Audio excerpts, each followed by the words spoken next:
وفي المجلات الحياة bẹ́ẹ̀ ni kò tún wá dó lórí bẹ́ẹ̀ ká ṣe ayé ìgẹ̀ náà Ọlọ́run bá ti bọ́lá fún àtàtì síwájú rẹ̀ débẹ̀ وعلى هذا lórí báyìí كان الاحترام للآباء ló fi jẹ́ pé واجبا على الأبناء òun náà ló fi jẹ́ pé túláàsì ni fún ọmọ láti mọ pé bàbá rẹ̀ àti ìyá rẹ̀ létorí pé síwájú rẹ̀ dáyé kò síwájú wọn dáyé قال تعالى ẹgbọ́n náà bá ti rí fún ولا wọn تقل لهما أف Ọlọ́run bá ní má ṣe sí àwọn òbí rẹ̀ méjèèjì تنهرهما má sì jágbe mọ́ wọn قل لهما قولا كريما. máa sọ gbólóhùn tó da sáwọn òbí rẹ̀ méjèèjì ni wọ́n. A single message for a global community, connecting the Yoruba heart to the soul of Islam. بسم الله الرحمن الرحيم. àṣàjọ Ọlọ́run lára ṣe tálẹ̀ ní ẹ̀kẹ́ ní ìgbé ọlọ́bẹ̀ lórúkọ Ọlọ́run ọba àjọká yóò bá sàkẹ́ ọ̀run. الحمد لله رب العالمين. ọpẹ́ fún Ọlọ́run ọba gbogbo ẹ̀dá lápapọ̀. إن العاقبة للمتقين. àtibọ̀tán rí àtibọ̀tán dáadáa tàwọn tán bẹ̀rẹ̀ Ọlọ́run bá ní ṣe o. ولا عدوان إلا على الظالمين. kò sáwọn tán jìtẹ̀ mọ́tò Ọlọ́run àwọn alábòsí èèyàn ni Ọlọ́run fi wá sínú wọn o. أحمده تعالى وأشكره ìwọ̀n adúpẹ́ fọlọ́run ọba náà ọba àlekè ọlá ìsìn sẹ́yìn fún. وأستعين به èyí wá sàn sí lọ́dọ̀ Ọlọ́run ọba náà. ونعوذ بالله من شرور أنفسنا ومن سيئات أعمالنا. mo wá ń sáàjì Ọlọ́run ọba níbi ìròyìn ìbú tí ń bẹ̀lẹ́ mi ọmọ ànábì Ádámà tí ò jẹ́ kí sẹ́wọ́ ọdún máa dà. من يهد الله فهو المهتد ẹni tọ́lọ́ bá fọ̀nà mọ́ onífímọ̀ náà o. ومن يضلل فلا هادي له. ẹni tọ́lọ́ bá sì lóun ti sọnù kò sẹ́ni tó lè fi mọ̀nà mọ́. أشهد أن لا إله إلا الله mo sì jẹ́rìí pé kò sọ́ba kan lẹ́yìn ọba tí ń jẹ́ Allah. وحده لا شريك له mo sì jẹ́rìí pé ọba kan ṣoṣo ní ọba tí olórogún له ni. الملك ọba tó lọ́lá ni وله الأمر ọba tó sì lọ pẹ́tàndá ni يحيي ويميت ọba tí ń pa ni ọba tí ń yé ni ni وهو على كل شيء. òun náà lọ́ba tó lágbára lórí gbogbo nǹkan. وأشهد أن سيدنا ومولانا mo wá ṣe jẹ́rìí pé aṣáájú ọ̀gá wa ni وحبيبنا محمدا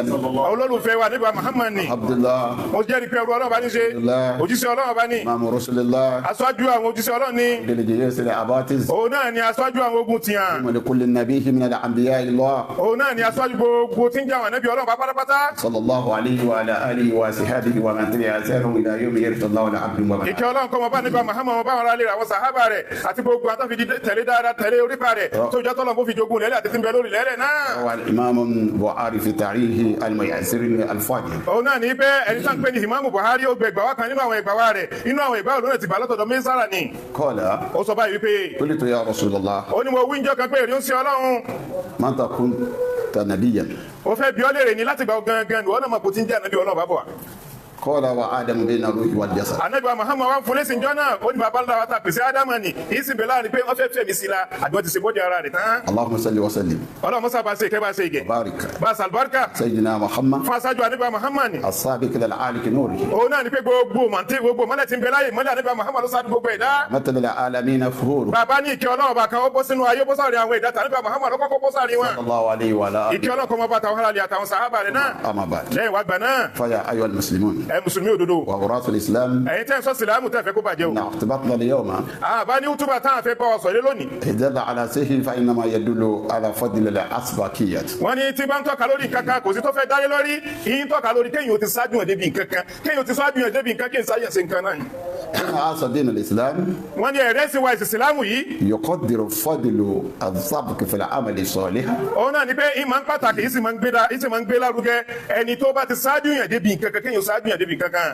خصوصا عمل صالح. pàtàkì jùlọ ibiṣẹ́ rẹ̀ kéèyàn ṣáájú yẹn ṣiṣẹ́ rẹ̀. لذلك كرم الله تعالى الصحابة الكرام الذين سبقونا في تطبيق الإسلام ونصره. òun náà fi rí pé Ọlọ́run ọba àlekè ọlá ó pàtàkì àwọn sàhábì ànábì Muhammad ó sì gbé wọn lárugẹ látara pé wọ́n ṣáájú wa practice ìsìlámù káàsì máa fọ́n káàkiri ayé wọ́n ṣáájú wa lórí rẹ̀. وفرض الله علينا احترامهم.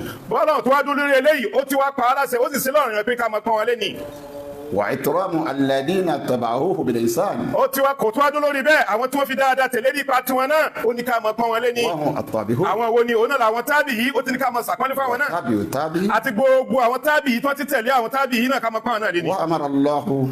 وأمرنا الله سبحانه يطلب المغفرة لكل واحد منهم. Ọlọ́run bò tí wá dó lórí bẹ́ẹ̀ ọwọ́ akọ aláṣẹ ni pé ẹ máa tọrọ àforíjì sí wọn ẹ máa tọrọ àforíjì fún sàhábà Nábì àwọn tábì àtàwọn tábì yìí náà ni. لكل واحد منهم. fún ẹnì kọ̀ọ̀kan nínú wọn lórí ká máa tọrọ fún. اعترافا بجميل وتواضع لهم لأنه ألمونا التيسير.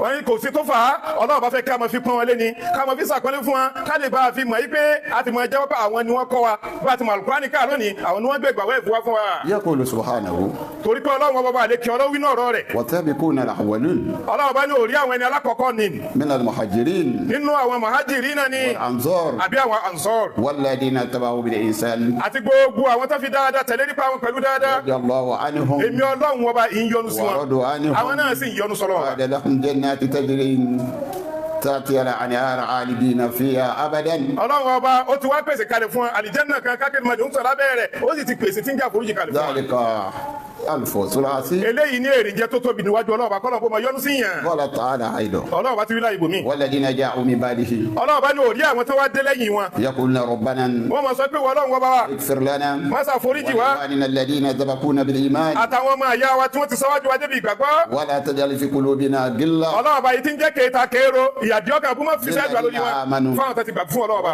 ọlọ́run ọba o ọba tó ń kẹ́ni ọba tó ń ṣàánú ẹni mọ́sàwá ṣàánú wa. أيها المسلمين ẹ mùsùlùmí òdodo. إن أسدين يعوز حاله على المبادرات أو المصرحة العراض. ọlọ́run bàbá àlékè ọlá nínú ẹ̀sìn wa yìí èyí tó ṣe wá lójú kòkòrò nípa rẹ̀ òun náà ní pé ká máa sáré gágá láti sáré máa débi iṣẹ́ orí. وهذا يتلو في حديث النبي حديث النبوي حيث قال النبي صلى الله عليه wọ́n ní وسلم eléyìí táwọn wí fún wa yóò máa hàn dáadáa sí wa níbi àdìsí àníbà Muhammad kan tó wá gbé àlọ́tọ̀dọ̀ ọlọ́run ọba rẹ̀.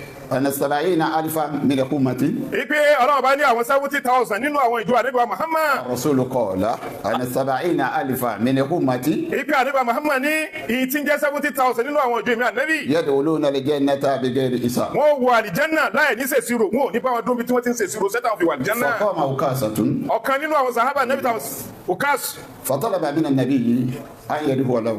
ó wá bí ànábì Muhammad nígbà tó gbọ́ gbólóhùn yìí pé ìwà ànábì lèmi náà bẹ lọ́hùn jẹ́ kí n máa bẹ náà 70,000 yìí. ودعا النبي قائلا ànábì Muhammad náà wá ní ìwọ lọ́hùn. اللهم اجعله منهم. ànábì Muhammad wá dákẹ́ ànábì ní ìwọ lọ́hùn mọ́sà bá fi Ukasa yìí náà bá fi sínú wọn. ثم قام رجل أحد من الأنصار ọ̀kan nínú àwọn ànsọ́ọ̀rù náà bóun náà ti gbọ́ pa ànábì tọrọ fún ọba òun náà bá ti dìde. ليطلب نفس الشيء. òun náà ti wá fẹ́ ká ànábì bá bẹ lọ́hùn kóun náà ti máa bẹ nú àwọn eléyìí. فقال له النبي صلى الله عليه وسلم ànábì Muhammad wá ń fún ohun tó ń wá ń fún lẹ́sìn jọ náà. صدق يا أوكاسة. Ukasa ti sọ́jú rẹ̀ torí ń kà í ti pé.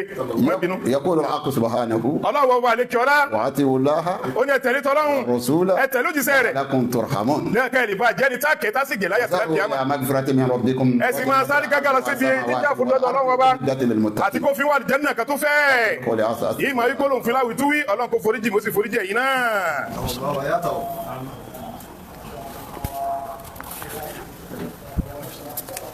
الحمد لله. ọpẹ́ fún ọlọ́run. الحمد لله رب العالمين. ọpẹ́ fún ọlọ́run bàbá wa gbogbo ẹ̀dá. الصلاة والسلام على إمام الأنبياء والمرسلين. ìkẹ́ ọlọ́run àtọ́lọ́run kọ́ máa bá sọ́jú àwọn ànábì ọlọ́run bá àtàntà ránṣẹ́ mọ́. وعلى آله وصحابته والداعين إلى الله لا يوم àti gbogbo àwọn sàhábà rẹ̀ àti àwọn tábì yìí náà àtàntà fi dáadáa tẹ̀lé nípa rẹ̀. أما بعد lẹ́yìn wá gbà náà يا عباد الله ẹ̀yẹ́rú sí ọlọ́run. كنا سابقا àbálà àwọn wíṣíwájú o.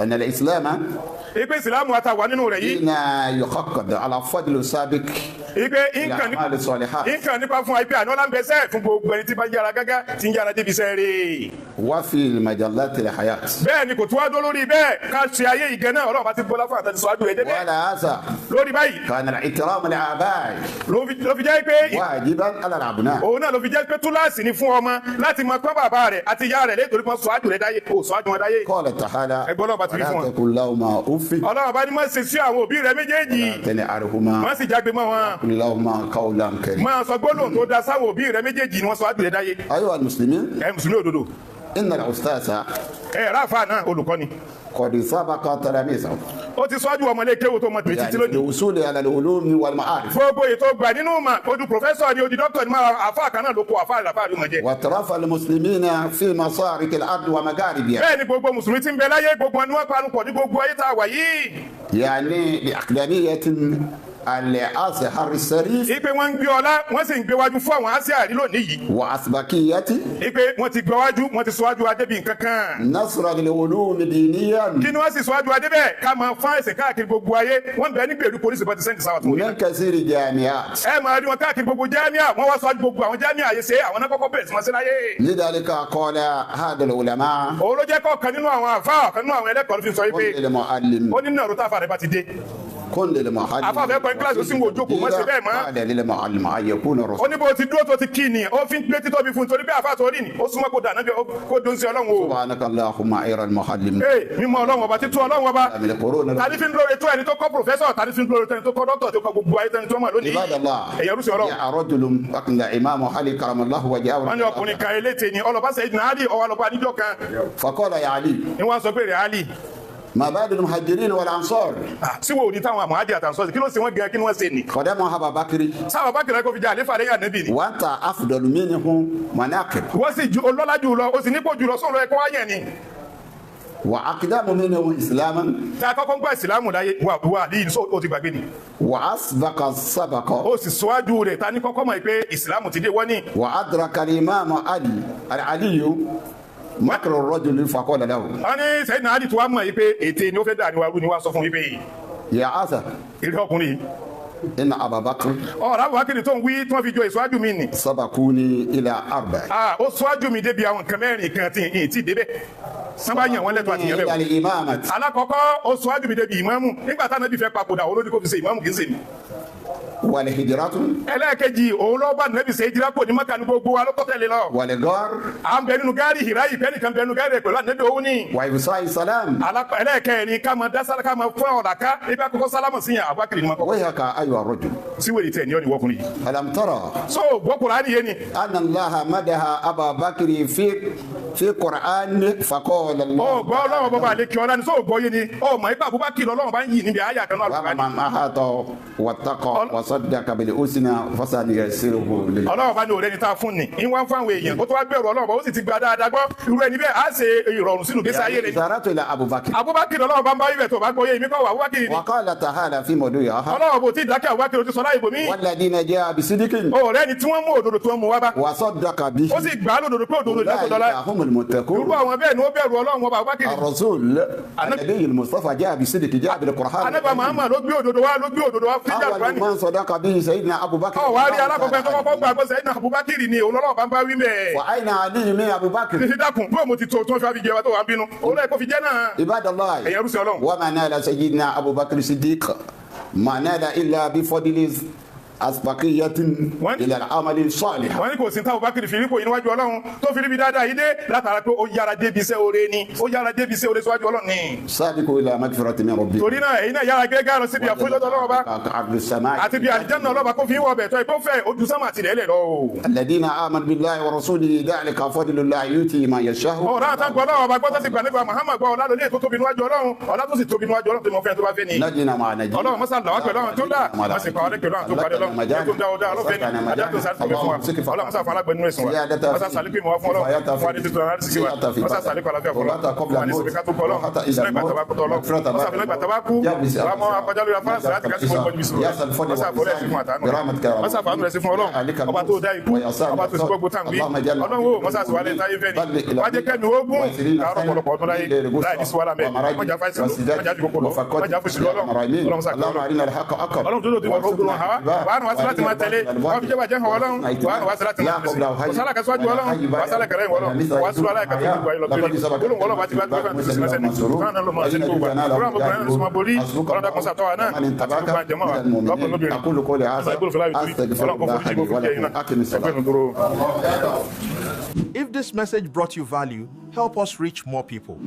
Subscribe, say message to communities láti gba ìmọ́lẹ̀ Islam tẹ̀lé Yorùbá.